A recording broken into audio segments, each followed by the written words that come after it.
Galing ako. Nung unang punta ko po dito, medyo ang ganda pala dito. Sabi ko, tuloy-tuloy ko na yung pag-ano ko dito. Sabi niya, oo, sige, wag kang magano.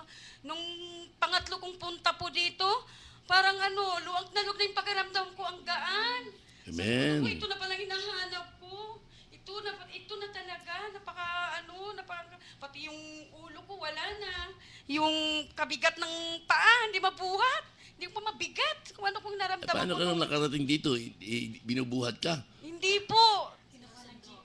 Ano po kami ng jeep, nag-ano sila po ng jeep. Sabi ko, sasama ako. Pagpanik mo dito, paano pag nakakatayo ka ba? Nakatayo naman po, kaso lang mahina po yung katawan ko. Sige. Po. Kaya hanggang ngayon po, talagang tinutuloy-tuloy ko na yung pagsamba ko dito sa Paho. Kailan ka ba nakarating sa Paho? Dito sa Nung ating po, Madrid? October po. May ilang buwan ka na ngayon? Mag-iisang. 4 na buwan ka na. Biro mo, Opo. ang sakit mo. Ang laki na nagastos mo. Ang dami ng albularyo, ang dami ng doktor. Pero wala rin nangyari. Wala po. Lumapit ka lang dito sa Christ, dito sa ating Soldier of Christ, ano? Opo. Sa God's Healing, nakating ka. Hindi pa po. Doon ka pa lang sa Sa BG lang po. Saka dito sa ating, yung tinatawag natin, Oo, sa Sunday. yung Sunday Fellowship. Opo, paghahayo, po, lahat ko, yun lang pang hindi paano Mangako kasi ka sa Diyos, biro mo, buhay mo kukunin na. hindi na ako po makahingas. Dito lang pala ako, kaya sarap na pakiramdam ko. Biro mo, walang dito. bayad, libre. Opo, wala, Ikaw ka pamasahe madamot lang. sa Diyos. Opo, Ang iba, nadamot siya, pinagaling na, nadamot pa. talagang dito lang pala ako na na nakikita ko talaga po, pati pamilya ko, gumagaan na lahat, napakiramdam ko. Dito lang pala sa Shoulder of Christ, ito na lang pala talagang malaking pasalamat ko sa Lord na nakarating ako dito sa kay Sister Marian. Ilang taong ka may sakit? Kasi po dati, inuunti-unti po ako sa Quiapo ako nagsisimba. 1 year po ako naman ata sa Quiapo. Tapos parang hindi naman ako, parang wala pa rin Dito lang po mga 3 linggo sa Shoulder of Christ, parang gumaan na pong pakiramdam ko talaga, Brother Ting. Amen, Salamat hallelujah. Sige, thank you po. Opo, salamat Ayan po si, sa Diyos na buhay at saka sa Si Gina Bongwin, na pinagaling ng Diyos sa buhay dahil sa kanilang kasakitan. Wala nang pag-asa, binigyan pa ng buhay, Lord. Kaya kayo, magsilbi kay Lord na may katapatan. Ayaw niya ng duwag. Gusto niya, tunay sumusunod sa kalooban ng Diyos sa buhay. Amen? Mamaya, pagbahalang, takbo na kayo. Hindi na kayo lumarating dito. Kahit lindol na ito mga tao. Bigay ka naman kay Sister Alicia Chavez. At maano po to, si Exito. Isang mapagpalang hapon po sa Diyos na buhay at sa mahal na Biring Maria sa live screen at nakikinig sa radio program. Ako po ay si Alicia Chavez. Ang pagpupuri ko po ay 2008 na po kami ritong nakarating. 2008 Kaya lang na. po, Nasama ka rin sa naputol po, opo. Nasama ka rin sa nagwelga. Pero po, alam niyo po ba, yung anak ko pong Siman, 2 taon po yun. Kaya po ako napasama nito dahil nga po sa inano ko yung anak ko pong Siman na makasakay. Kasi 2 taon na po siya nag-a-apply, hindi po siya makasakay-sakay. Kaya po nung sinama po ako, hindi po ako nagdaldag atubili na sumama po ako. Talaga naman pong 3 linggo lang po yata ako rito na nakarating ng pagsimba. Ang anak ko po ay biglang tinawag po ng magsaysay. Amen. Awa po ng Diyos, nakasakay na po siya at 5 balik na po siya. Sabihin mo rin sa mga tao nakikinig, kayo baka may mga anak kayo hindi nagtatrabaho, asawa, maraming bisyo, punta po kayo rito. At ang Diyos Baka ang po marami. kayo, may mga anak po kayo ng walang trabaho, punta lang po kayo dito sa Paho. Mag 3 consecutive Sunday kayo. Every Sunday lang po na 3 linggo lang po, makakamit nyo na po ang inyong kahilingan. At ngayon po, Wala naman po kayo sakit, sister. at ito pong January, kaya po kami nabalik nga po dahil kasi paputol-putol na po yung punta namin Nagputol-putol Oo, ka, naputol-putol na makuha po, mo na yung opo. regalo mo kay Lord. Kasi po may pwesto po ako sa... Ay, binalik ang sakit mo. May pwesto po kasi ako sa Araneta Square ng Carinderia. Sige po. At sa kantin po kami na empleyado ng Pure Gold.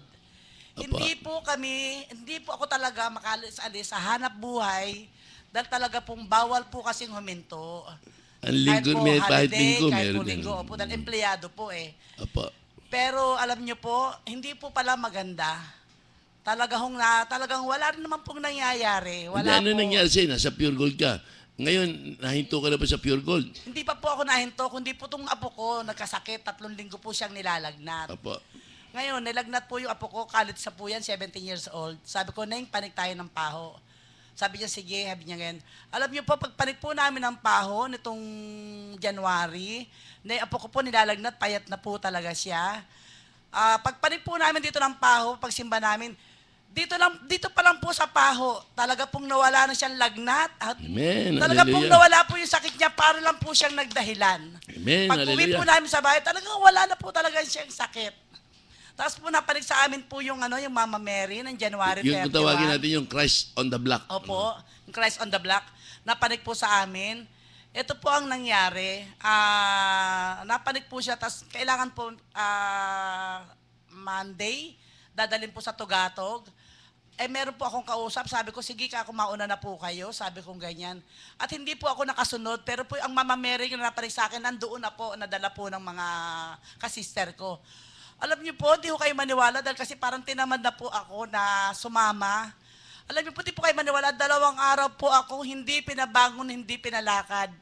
Amen. Nagsisisi po ako talaga. Alam ko pong ginawa po sa akin yun. Marami po ako talagang pagkukulang.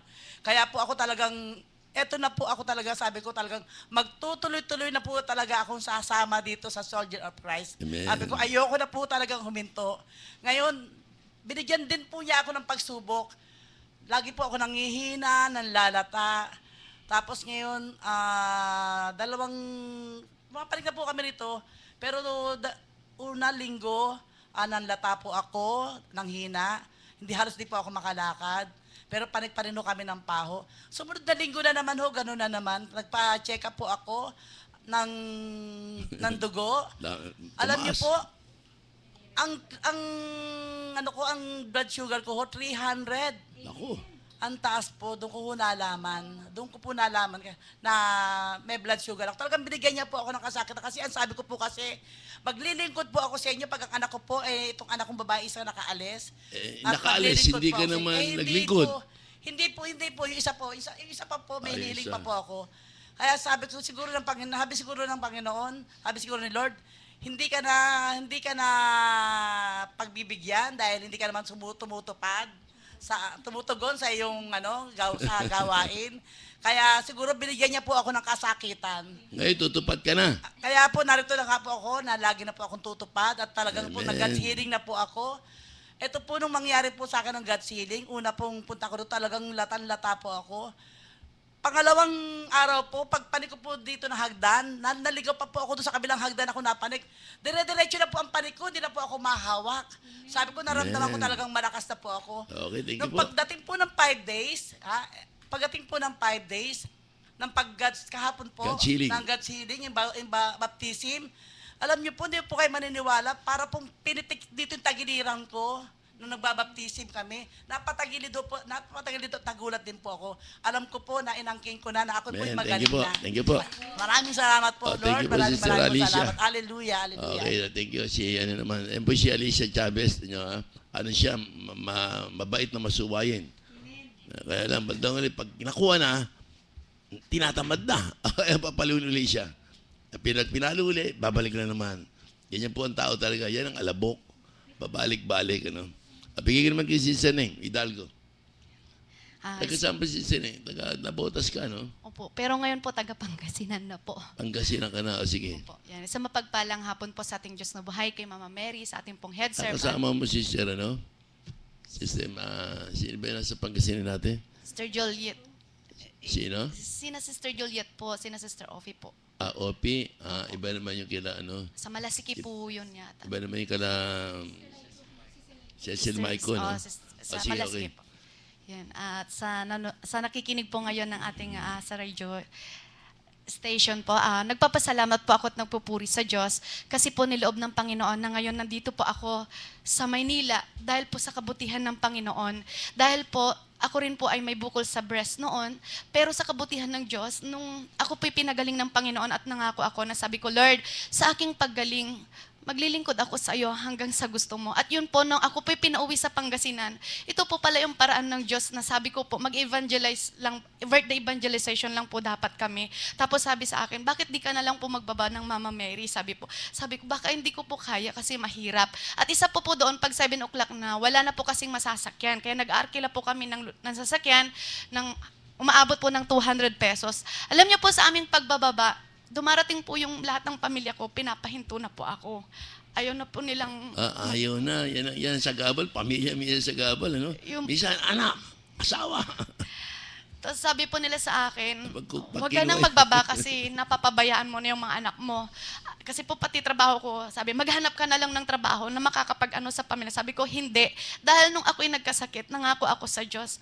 At niloob ng Panginoon po na sinubukan ako ng Panginoon pa rin dahil naipaglaban ko yan sa pamilya ko. Dumating po yung time na nagbaba po kami, nilagnat po yung isang anak ko. Tapos sabi ko pong ganyan, pwede po ba na samahan niyo ako sa doktor? Dahil 5 days na po. Pero alam niyo po na ang binigay lang sa akin, relos at saka cellphone. Tapos sabi, sige pumunta ka na doon at tawagan mo kami. Alam niyo po, imbis na pumunta po ako doon sa ospital, naitaas ko po yung anak ko. At sabi ko, Lord, ngayon mo patunayan sa akin na yung paglilingkod ko, hindi sayang sa iyo. Alam po, kinaumagahan, gumaling po yung anak ko. Amen. Hallelujah. Praise the Lord. Hallelujah. Thank you, Jesus. Ang hindi ko po kasi maunawaan, kinaumagahan po ulit, nilagnat po yung 5 anak kong sunod-sunod.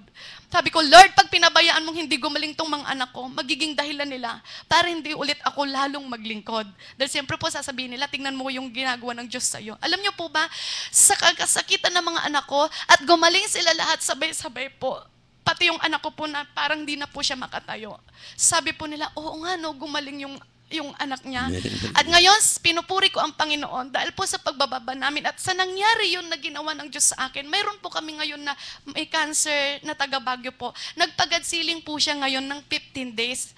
Nakatira po siya ngayon sa apartel. Kaya po niloob ng Diyos na ako po napasama din ngayon. Kaya sabi ko, Lord, ano po yung layunin mo sa akin? Kaya sabi niya, sis, gusto ko rin pong gumaling. Sabi niya, nung nagbaba po kami na ganon, na sinabi po ng doktor na kasi po nakalabas na po yung ihian niya.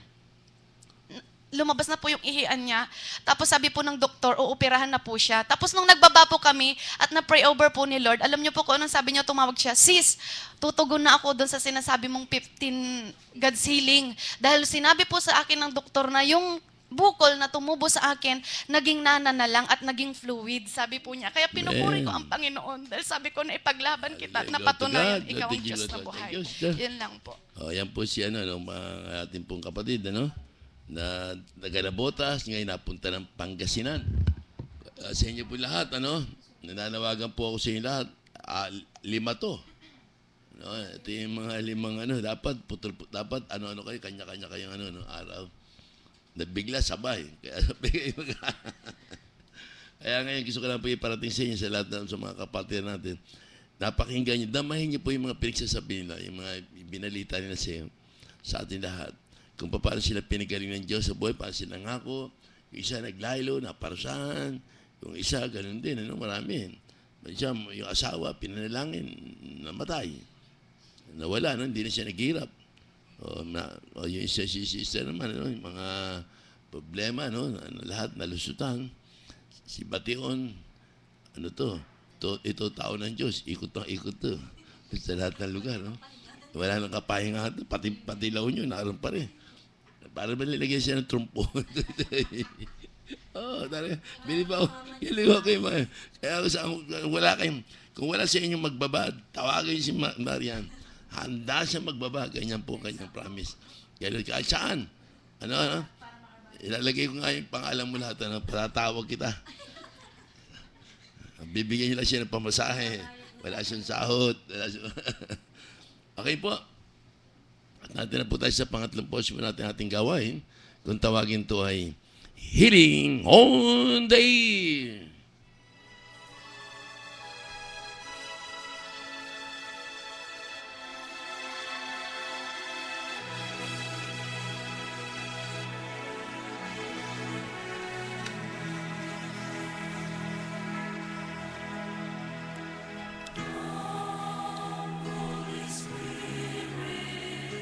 Pakipatong po ang kamay, langis, tubig at tinapay, pakilagay po. At damahin po ang pagdating ng Espiritu Santo.